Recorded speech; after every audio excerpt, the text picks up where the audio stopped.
Todos tenemos un proyecto, una idea que nos hace cosquillas en la panza, un plan que te eriza la piel con solo imaginarlo. Hoy por fin vamos a revelar algunos secretos del mío, o mejor dicho del nuestro. Les presento a Misi. Pero Misi no es solo un robot, no es solo un autómata, es un proyecto, es una historia y es el corazón de nuestro juego. Misi es un niño, una criatura inocente que todavía no conoce el mal.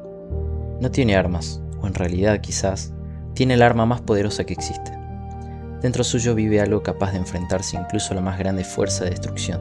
Su gran corazón, en un mundo frío, de hierro macizo, de vapor, de engranajes que nunca se detienen, nace algo imposible como una flor de loto abriéndose en medio del pantano. Pequeño y frágil, pero imposible de ignorar. Este pequeño tiene el potencial de cambiar su mundo, no con fuerza, no con violencia, sino con una voluntad tierna y absolutamente inquebrantable.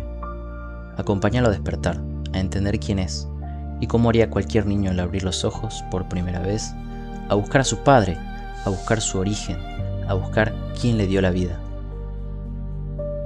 Y junto con nosotros vas a descubrir cómo su destino lo empuja a evolucionar, no solo como máquina, sino como algo más.